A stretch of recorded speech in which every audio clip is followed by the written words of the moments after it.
Secretary Pompeo, our wonderful friend Mike, it's good to see you back in Jerusalem. I counted, and I think this is our 12th meeting since you became Secretary of State. This doesn't include dozens and dozens of telephone calls.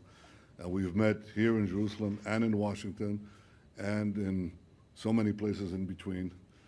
But every meeting was characterized by that same powerful alliance of values that has informed your activity and the activity of the Trump administration that cements even further the historic American-Israeli alliance. I want to thank you.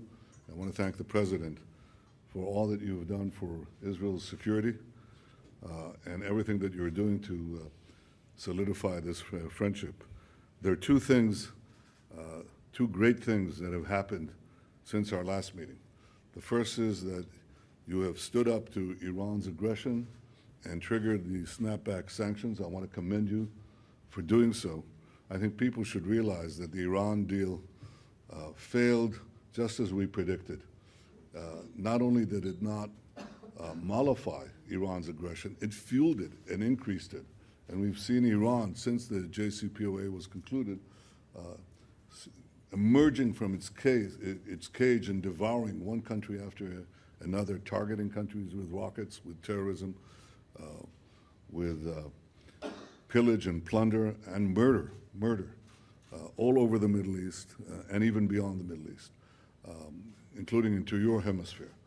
And in fact, to see the Security Council not only not join the American snapback sanctions, but resist it or stand on the sidelines and allow this embargo on Iranian arms shipments to Iran to agree to it, I think is outrageous. That means that this regime will get tanks and aircraft and missiles and anti-aircraft defenses to continue its campaign of aggression throughout the region and the world. It's just absurd. So I want to congratulate you for standing there. We stand with you. I have to say that quite a few years ago, I had to stand sometimes alone in publicly rejecting the JCPOA and alerting the world on Iran's aggression. That obviously changed with the inauguration of President Trump and everything that you have done since. But I think it's important to point out that today we hear Gulf countries in the Gulf, speak out as forcefully as I'm doing now. And I think that I would suggest to our friends, especially our European friends, this point, that when Arabs and Israelis agree on something, it makes sense to pay attention. So congratulations on the stand, on the snapback, and on your overall opposition to Iran's aggression and its quest for nuclear weapons. The second thing that has happened is equally historic, and that is the achievement of the Israeli-Emirati peace agreement, the creation of full normalization between Israel and the United Arab Emirates. This has been brokered by President Trump with your assistance, and it has been a boon to peace and to regional stability.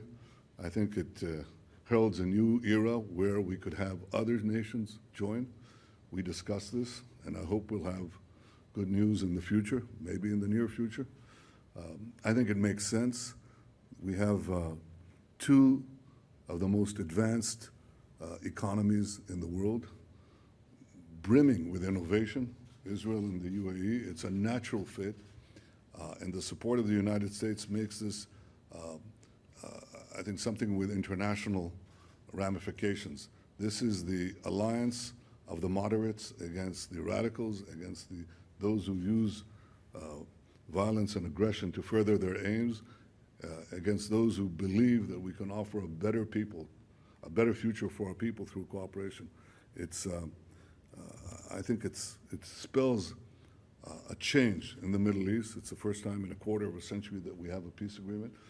And I want to thank again the President and you and your administration for helping bring it about.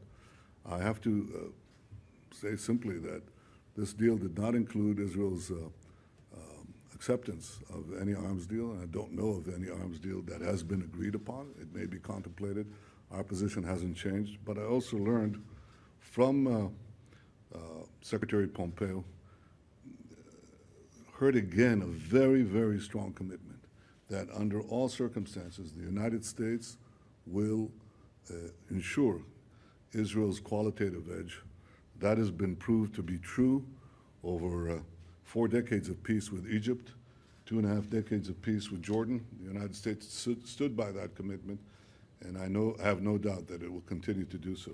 So, Mike, I want to thank you for your friendship, for your support in the quest for peace and security, which we're actually achieving. Thank you, and welcome. Amen. Thank you. Thank you, Mr. Prime Minister. Thanks for the warm welcome. It's great to be back again. As you said, I'm a frequent visitor here, and each time we build on the relationship, both our military relationship that gets focused on our security relationship, but also our economic relationship too.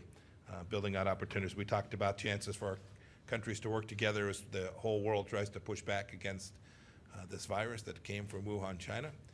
And I'm confident there are places which our medical systems and pharmaceutical companies will build out a good solution to keep Israelis, Americans, and people all across the world safer and healthier in the weeks and months ahead. I appreciate your support. President Trump's made clear Iran will never have a nuclear weapon, and we are determined to use every tool that we have to ensure that they can't get access to high-end weapon systems, air defense systems, the ones that the Prime Minister spoke of. We think it's in the best interest of the whole world. Many of these leaders tell me so privately. It's time to stand up. It's time to publicly account for the fact that Iran is on the cusp on October 18th of having access to those weapons and the money that will come from their sale of those weapons that will be used to inflict real harm, not only in the Middle East, but in Europe as well. And so I'm confident that we'll achieve that, and I welcome Israeli and Gulf state support for our effort. The people most impacted by Iran having weapon systems are all in favor of this arms embargo being extended. The rest of the world should join us.